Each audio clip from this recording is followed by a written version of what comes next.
I've been on this journey that I would describe as I don't play about myself. This has been in the works for several months and I've had so many different ideas that's manifested in so many different ways. I was born and raised in Nigeria, giants of Africa. I don't think it's so much that I'm becoming a new person. I think it's more so I'm returning to who I've always been. I just think dreams or anything that gives you a sense of meaning, a sense of fulfillment, gives you hope, makes you feel like you're looking forward to something in this thing called life, because life is hard. Welcome to the very first episode of Trauma Learns, where we discuss the intersection of who we are, what we do, and the lessons that we've learned along the way. My name is Trauma, your host, and today we have our very first episode. And our intro question for every single episode is, if the season of your life is a classroom, what is it teaching you about what it means to be human? It's teaching me to advocate for myself, to be willing to sit with the discomfort of not always being liked or being approved. And I would describe this element of my life as valuing being respected over being liked, being treated well over being or fairly over being liked. I think that's something that I've often compromised in the past. And recently, in the last year or so, I've been on this journey that I would describe as I don't play about myself in a way that wasn't always the case. And I think there was a version of myself when I was younger. So I don't think it's so much that I'm becoming a new person. I think it's more so I'm returning to who I've always been. I remember when I was really young, especially before I immigrated to the US, on my report card, I will often get, "She talks too much." That was often the feedback. She does her work, she's nice, but she talks too much. I would oftentimes be on the list of noisemakers. Because back home in Nigeria, there's typically a list of the kids who were making too much noise. And I was often on that list because I was often running my mouth with my friends, not in a disrespectful way, but in a like we're always talking about something, just about something in the middle of class. And then when I came to America, that changed completely. I was often then, I mean, even back home, I've been seen as like quiet, I would say. But I think when I immigrated to the US, I became even more quiet. And the association with being quiet can also mean not advocating for yourself. And I think the past couple of years has been learning to sit with the discomfort of not always being liked or being approved of when I do decide to run my mouth, when I do decide to advocate for myself, to push back, to question, to challenge. So that's what I'm learning is how to sit in that discomfort. And the more you do it, the more you practice, the more ease it becomes. And yeah, like I feel really positive. I feel very free in a way that I don't think I've felt since like my preteen years. Cause I think around like early teens is like when there is that desire to like fit in and to go with the status quo. And I think I'm returning back to myself.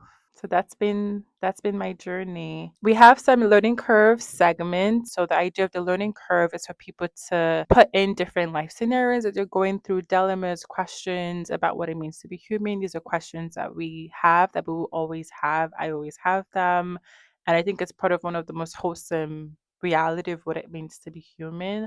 And so this first person says, I think I've spent so much time preparing to start things that I've accidentally become someone who mostly just plans. I would research, organize, watch videos, take notes, but actually beginning to feels very scary for some reason. How do you tell the difference between being thoughtful versus just avoiding failure? That is a good question. And that's something that I can relate to. I am a therapist in training, and the feedback that I'm giving here is not so much from a clinical perspective, but rather from a out of the office perspective. And I am someone that I do a lot of overthinking.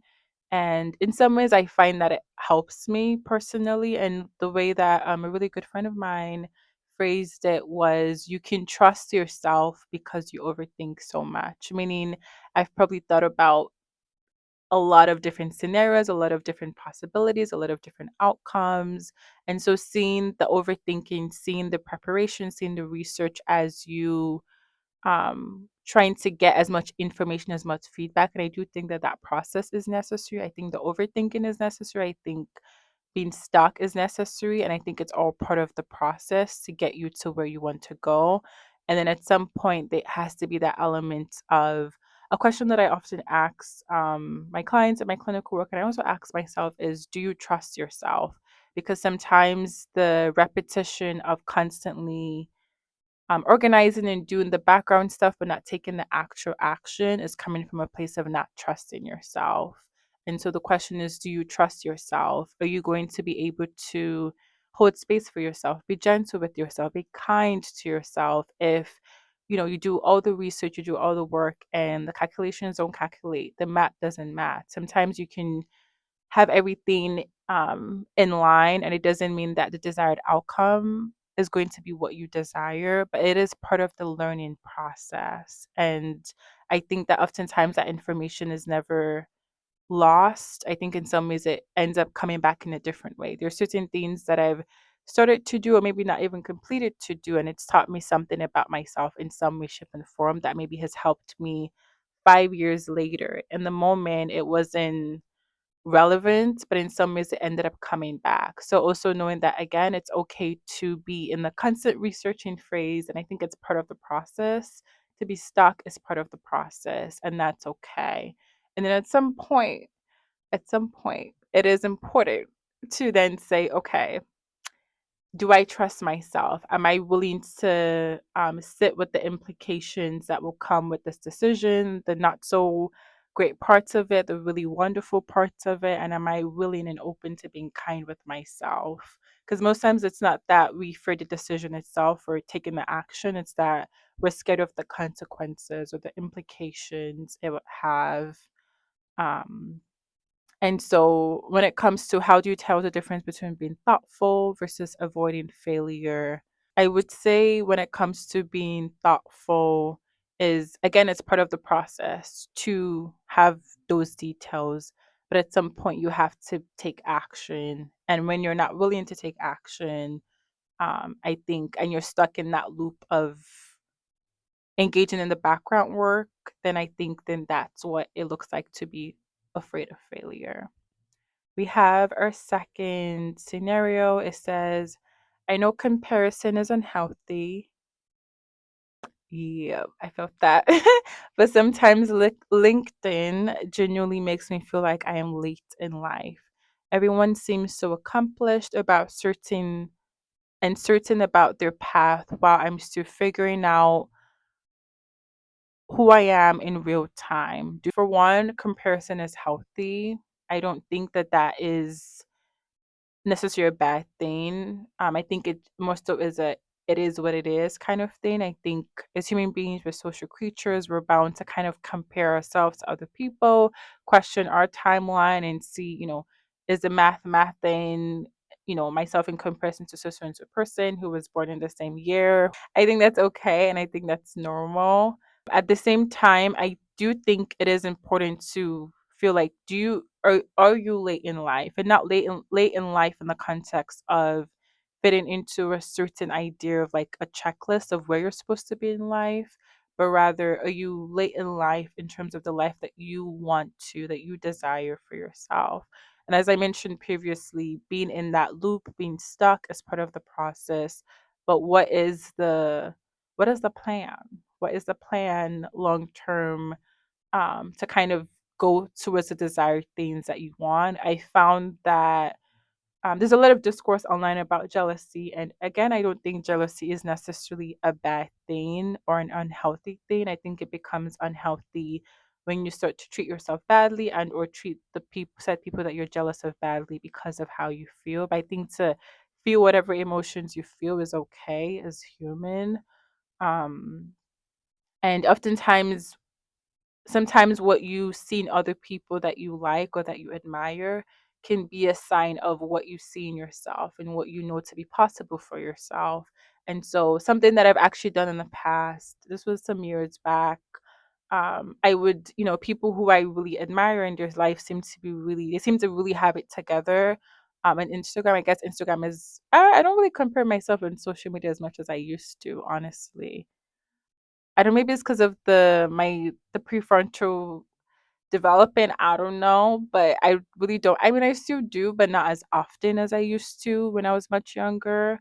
Um, but I will say that for me, what I used to do when there was a lot more comparison was like, what are they doing? Like I would literally slide in DMs and I would be like, yo, you seem to be really good at so so and so and so. Can I ask how you're able to do so so and so? And typically people are very open to giving you honest feedback about how they do what they do, how they got to where they're in whatever aspect, right? It can be related to jobs, it can be related to beauty, it can be related to joining a certain organization or club or event or sports or gym routine, etc. And just genuinely asking people straight up, like, I admire so so and so and so. I like so so and I want to learn from you. And they would literally give me really wonderful feedback, some of which I still use to today. So I would say if there are people who you're like, how are they doing what they're doing? Like genuinely asking them, how are you doing what you're doing? And what can I learn from said experience? And in terms of, do people feel as confident as they look online? I don't think that matters. And not to dismiss or to belittle that question in any way, but kind of my my instinct. I don't know if this is my therapy influence, is to kind of turn that question back on you and say, what does it look like to be confident? What does confidence look like for you in your specific life? So it's not so much about is it true or is it not true, but rather what does confidence look like for you? What are some specific actions that you need to take that would increase your confidence? Because when you're able to watch yourself do certain things that maybe you didn't think you could do, it also increases your confidence in return as well. Thank you, thank you. And then, so that brings us to the end of our learning curve segment. And so, since this is our intro podcast, I'm going to give a bit introduction about who I am. As I mentioned previously, my name is Choma. I am a therapist by profession. I'm not licensed at this time, so I'm working towards licensure. In New York State, you need 3,000 hours to become licensed officially, and I'm working towards said hours. And let's see, I've worked across public settings, so nonprofits, private practice, schools, etc. I really, really, really enjoy the work that I do as a therapist. I find it to be very fulfilling. I get to speak to a variety of different people with a variety of different experiences. I have clients as young as preteens to people who are much elderly, from different socioeconomic, cultural backgrounds. And I think that I inherently, yes, as a therapist, I'm able to provide education to my clients, but I also learn just from the exposure of so many different lives that my profession offers. And that's something that I'm very grateful for. Um, and it's something that I hold to a very high regard. And while I am a therapist, that is one aspect of my life. I'm someone who has I'm a very multi-dimensional person. I have a million and one interests. My mind is everywhere. I'm also a theater kid at heart, and also a writer. And that's something that I'm very, very passionate about when it comes to the production side of things, whether that's live theater productions, and or I'm also getting into film production as well. And that's something that I'm very, very passionate about. I love the arts. I think the arts is something that's extremely important. And in some ways, this podcast is an expression of my creativity because I am a very creative person, and I feel like I'm honoring my humanity most, because I think there's certain things that we do in this life, especially living in a capitalist society, that can be very dehumanizing. And I feel like when I'm engaging in arts and or even dance, I feel like I'm able to really humanize myself. I'm able to really connect with myself, like my inner world, inner child, if you may. And that's something that I find to be very valuable, and it really reinforces my sense of self. And my sense of self is something that I don't play with. And something that I find a lot of like pride in, and I'm very intentional about cultivating, learning about, maintaining, exploring, expanding, expressing. I think it's really, really important to have a strong sense of self, to know who you are foundationally, and what you want, and to know that it's always going to change and evolve. But there's certain ways that I've always been since I was 5 years old that probably will never change. It's just like foundational to who I am. And then there's so many other ways that I've changed, that I've expanded, that I've returned to myself. And so I think a sense of self is one of the things that really makes me who I am.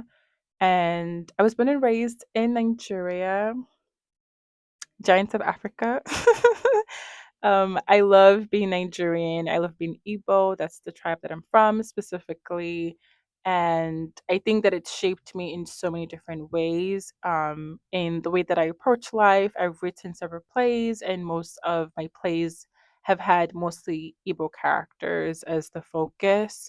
However, lately in the creative pieces that I've made this year, I've kind of taken a step back from just exploring Igbo culture and or Igbo identity, but to just kind of expand, more aspects of humanity in general, but also the Black experience as well. So I would consider myself a dreamer. I'm definitely a dreamer. I think it's so important to have dreams, and dreams doesn't have to look like in the overly ambitious, in the like very like corporate, you know ambitious hello kind of way. I just think dreams are anything that gives you a sense of meaning, a sense of fulfillment, gives you hope, makes you feel like you're looking forward to something in this thing called life. Because life is hard. Life is incredibly difficult at times for a multitude of reasons, for systematic reasons, for individual reasons, for things that we're born into due to things that are out of our control. And for personality flaws, whether that be within ourselves, within other people, that impact our quality of life for different reasons. Life is hard. So I think having a sense of meaning, a sense of purpose, a sense of self, I think for me personally has been very grounding, in the difficulty and in the hardship that life will inherently come with.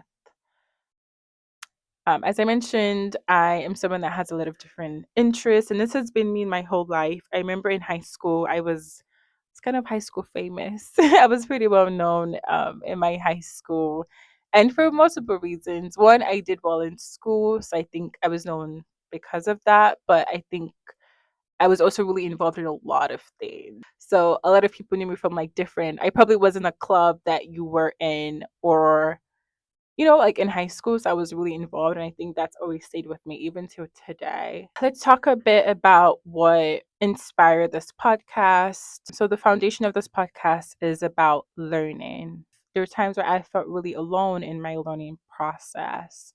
I've had friends in our discussions where that has been reinforced, of feeling alone in their learning process, and or clients, etc.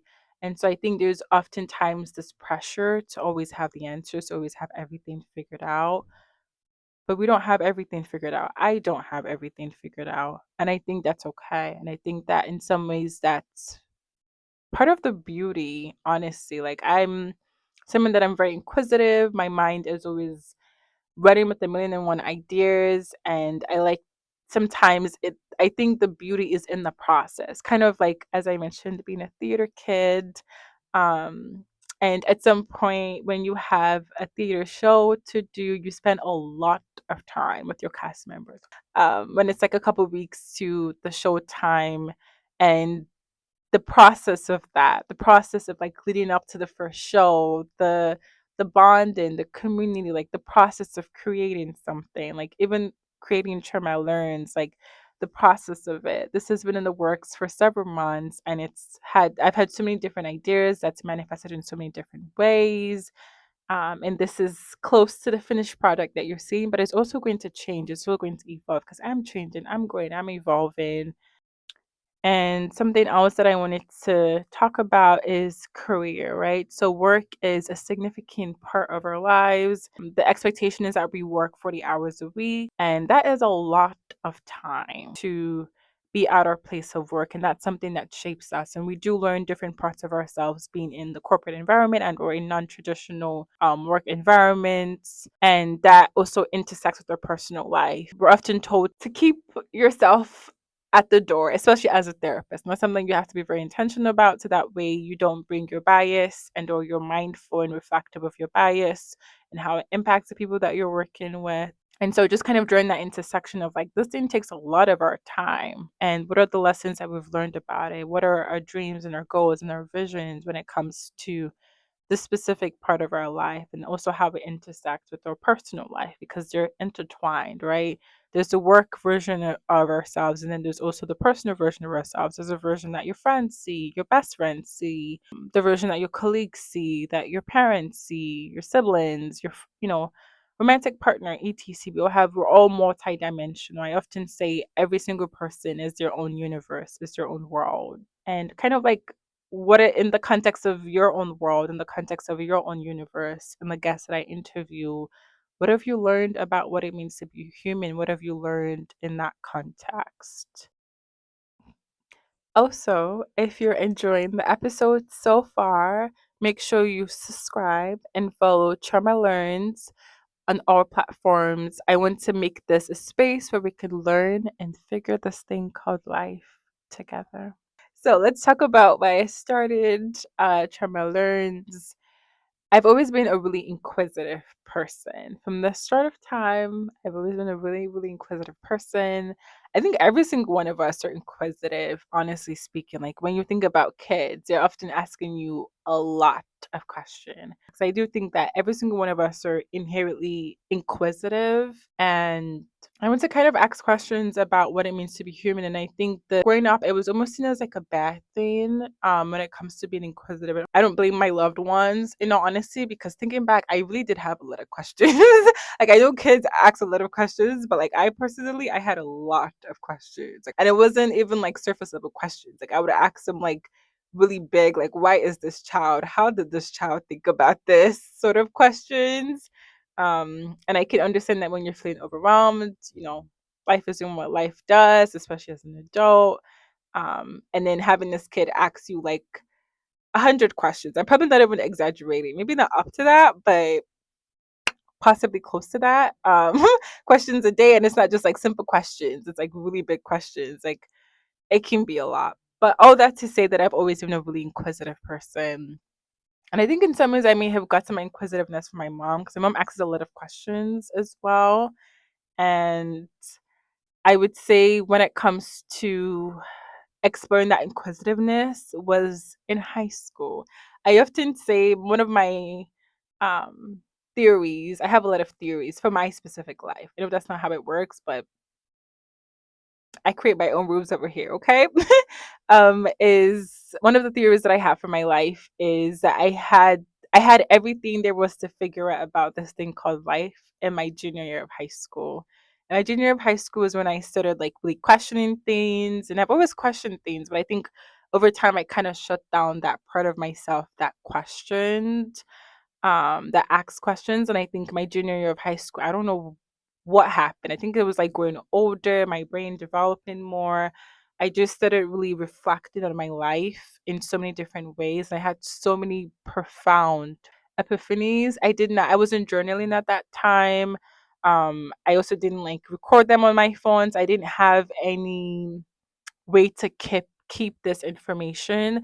And so I think there's a part of me that almost, in terms of starting this podcast, I almost wants to honor that version of myself that I feel like had so many wonderful epiphanies and realizations, but I don't know what I realized when I was a junior in high school. Even though I feel like I realized so many spectacular, like profound things.